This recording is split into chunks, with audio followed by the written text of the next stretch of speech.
Welcome to Conversations. Our earlier CDS, the one who passed away, General Bipin Rawat, often said that we are fighting a 2.5 front war. Pakistan, China, and our internal enemies. After this 4-day skirmish with Pakistan, I feel we are actually fighting a 3-front war, not a 0.5 with the internal enemies. I'm not talking of the Naxalites.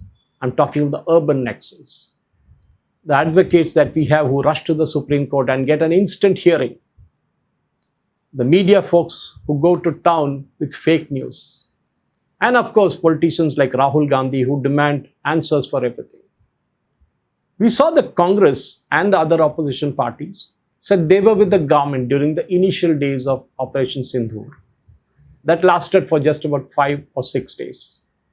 After that, the honeymoon was over. Rahul Gandhi started his usual tricks. He wanted to know why Mr. Jaishankar made a statement of what he made. Mr. Jaishankar never said that he informed the Pakistanis at the start of the operation. And according to Rahul Gandhi, that was kind of sedition because he informed them, or treason because Dr. Jaishankar informed the Pakistanis before. The DGMO had clearly clarified that he was on the hotline telling his Pakistani counterpart after the operation had started, but was rebuffed. But the Pakistani said that they would come back with more force on us. But what Mr. Rahul Gandhi needs to understand that he is the darling boy of the Pakistan media. And that is what we are seeing. He is being quoted in the Pakistani media extensively. As in the earlier days of the conflict when we saw Siddaramaiah kind of being quoted for his utterances. We saw Satyapal Malik and Rahul Gandhi holding a press conference, the old one. They were having a conversation, and that again was a part of the news channels and social media in Pakistan.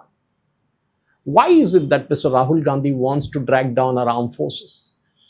When clearly the generals or the DGMOs who had held the presses clearly mentioned that we did not lose any assets, which in their language means any aircraft and other assets.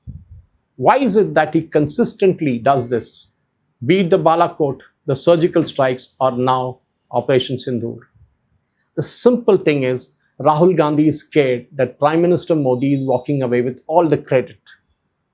And mark my words, I said this before, if an election is held today, a Lok Sabha election, Modi ji would walk away with 400 par again, which he had promised before but never happened in the 2024 Lok Sabha elections. That is what Rahul Gandhi is scared of. Rahul Gandhi is scared of the Hindu consolidation of votes, because then his grand plan of caste breakup will not happen. He wants that to happen so that the Muslim votes which anyway come to Congress will come, plus the extra votes of other caste, which he breaks them away, promising them reservations and other things, and extended reservations will come true. But then Rahul Gandhi is not realizing one thing. No other country in the world, no opposition party in any country in the world actually asks for proof. Did anybody in the US ask for the proof of Osama bin Laden being killed, or Saddam Hussein being hung, or General Gaddafi being killed? Nobody does it. Israel, for example, none of Israeli opposition parties asked for any proof that Yahya Sinwar was killed or others in the Hamas hierarchy. That is taken for granted. When it comes to national security, there's no compromise. But in our country, people like Rahul Gandhi and others, and especially the Congress PR cell, Supriya Shirante, Pawan Khera, and Jairam Ramesh, utter rubbish throughout the day, trying to cover up one lie with another. What is their objective? Their objective is not Prime Minister Modi.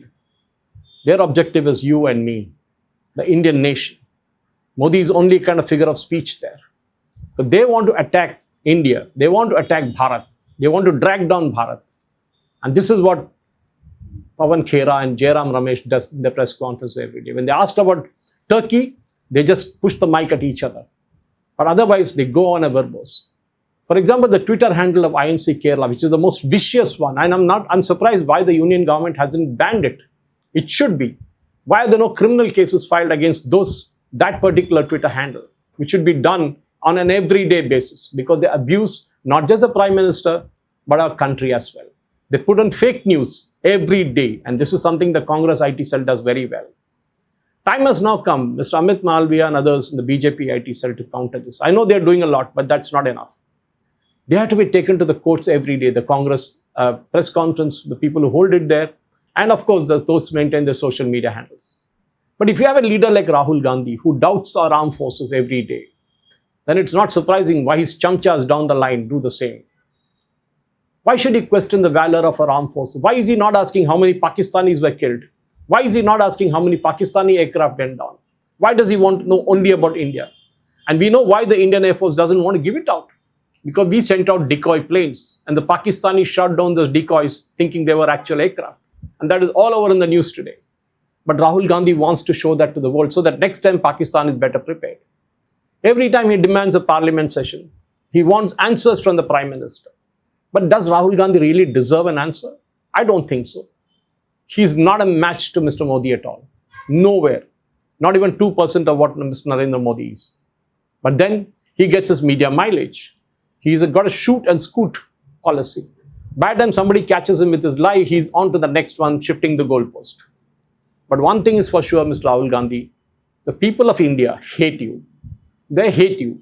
Look at the various news channels itself, ones who are not pro-BJP, people like Barkhadar, who are kind of clobbering you now, saying what the foolish thing you're doing. There are many generals retired, many AF chief marshals who are retired, who are kind of criticizing you for your utterances and your foolish statements.